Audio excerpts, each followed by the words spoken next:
sugan doa Sayyidina Ali ngan bahasana Suryani mangga ari kaberik mah kafaka rabbuka kam yafika wa kifatan kifkan fuhaka kam nihkanamun kalika takirul kirah kakaril karifi kaidi tahki musyaksyakatan kalat lakal kalaka apa ente kene sugan doana Tuan Syekh Abdul Qadir na tafsir Sirul Asrar Allahumma lakal kullu wa minkal kullu wa ilaikal kullu wa alaikal kullu wa bikal kullu wa kullu kulli minka ya Allah apa tuh ngestilu doa nu bener mah apa maka sugan nu kaopat Allahumma tuh ya wa tuh se apal tama ngese nu apal maca wiridkeun balik ngaji ayeuna Allahumma tuh ya wa tuh se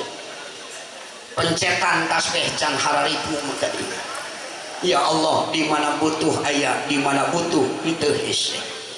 ieu jelema anu sejahtera muga-muga Allah nurunkan taufik hidayah ka urang sadayana sehingga Allah merek kekuatan mampu istiqomah dina ngalaksanakeun parentah Allah tuntunan ajaran Rasulullah Muhammad sallallahu alaihi wasallam akhlakna disebut akhlakul hasanah hiji dua tuntunan ajaran iman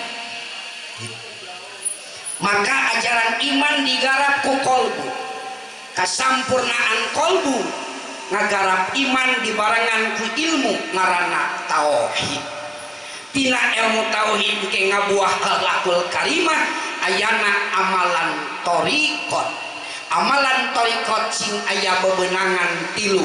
hiji nyaeta ikhlas ngabersihkeun keyakinan temenang nyantelkeun hiji perkara salian ti Allah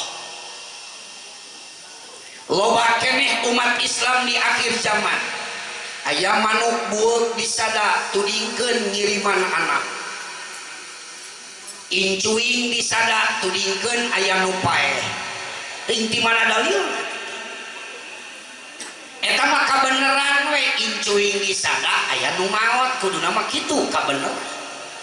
lamun diyakinkeun ayana incuing disada aya nu maot berarti murtad keluar tina akidah Ahlussunnah wal Jamaah eta masih yakin ka Allah nugaskeun malaikat Azrail jang nyabut nyawa lain ka manuk incuing bueuk disada ulah tudikeun ngiriman anak nya sabenerna mah lain bueuk nu disada tapi bobogaan bapana keur usum tiris kieu mah dina jero sarung ngarambueuk murungkut sabenerna lain bueuk nu disada lamun diyakinkeun bueuk nu disada ngiriman anak murtad tina akidah Ahlussunnah wal Jamaah sing yakin sepenuhna ka Allah maka kalimah ikhlas bea la ilaha illallah teu aya deui kabeh oge iwal ti Allah ngan jelema gubrag ka alam dunya ku Allah diciptakeunna keluh kesah luh lah ayeuna dibere hujan heuh kamari dibere halodo heuh ngan heuh we kitu Gusti ayeuna rek acara ieu hujan gede bisa nyalahkeun kana hujan ngaji tetap telaksana bisa keluar tina akidah sing yakin hujan kersaning Allah nunahan hujan oge kersaning Allah di dia aya sifat kudrat jeung iradatna Allah sing ikhlas palawarti bersihkeun keyakinan ulah aya nyantelkeun perkara salian Allah mutlak we kabeh nu Allah ti Allah ku Allah karena Allah maka balik kabeh ka Allah hiji dua amalan torekat sing aya bebenangan nyaeta sidik benerna yakin mutlak aya di Allah nu Allah ku Allah karena Allah ka Allah maka temenang aya perkara salian ti Allah komo bari ragu nabi kasuudon goreng saka aduh Gusti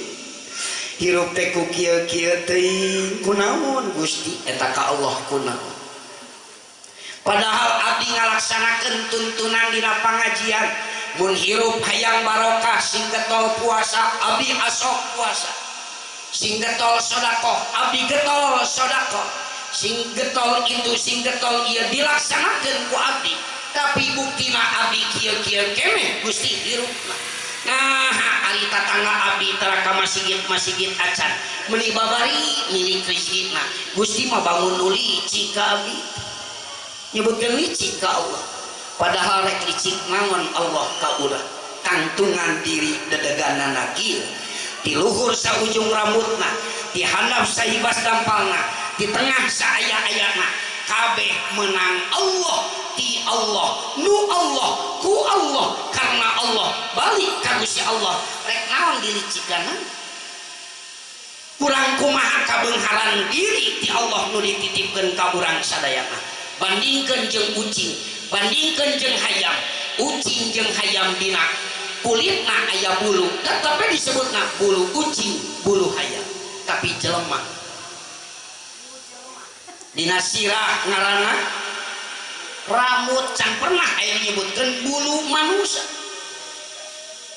pan bulu keneh ngajadi luhureun panon halis nyengklik dina panon bulu mata ngajadi luhureun bibir kumis ayana dina pipi bode ngagayot dina gadok janggot pinah deui tempatna beda deui ngaranna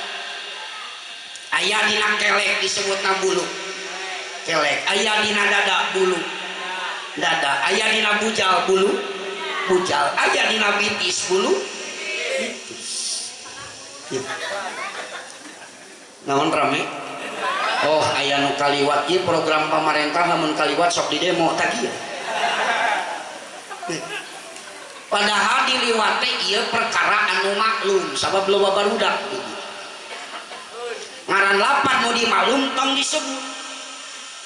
ngan qaidah usul fikih lamun nerangkeun hukum sing bayan pertela keun eta sorangan da kuring mah teu wani nyebut baok ieu mah ngarah bayan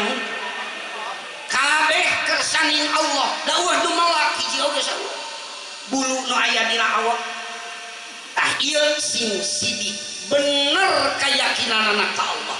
maka kasadayana titip teangan bener mungguh Allah nu dicanak tuntunan ajaran Rasulullah Muhammad sallallahu alaihi wasallam entong neangan bener cek jelema sabab bener cek jelema kabeh oge eueuh nu mutlak buktikeun di kota sok aya tukang beca jeung tukang delman para sea we teh marebutkeun bener hirup cek tukang beca bener euy usaha mah maneh delman sabab maneh mah teu capek geunah dijawab ku tukang delman atuh bener maneh usaha mah sabab usaha maneh tukang beca mah bari olahraga ngabose cek tukang becak maneh nu bener mah sabab maneh mah teu kapanasan teu kahujanan dijawab ke tukang delman bener maneh atuh sabab maneh mah usaha teh bari olahraga ditambah ngalaksanakeun akhlak anu mulia ti Rasul make ngadalil tukang delman nate hadis Rasul man kana yu'minu billahi wal yaumil akhir falyukrim dhaifah saha jalma anu dasarna iman ka Allah iman kana poe akhir maka kudu ngamulyakeun semah akhlak nu ngamulyakeun semah eueuh deui iwal ti tukang beca sabab tukang beca mah pribumina di luar semahna di jero cek tukang delma dijawab deui ku tukang beca maneh nu bener mah usaha sabab usaha maneh mah penumpang oge kararasep garelis dijawab ku tukang delman bener ai penumpang mah karasep jeung garelis tapi da di gigiran we jeung di tukangan nu puguh maliang tai kuda we nu disanghareupan ku ai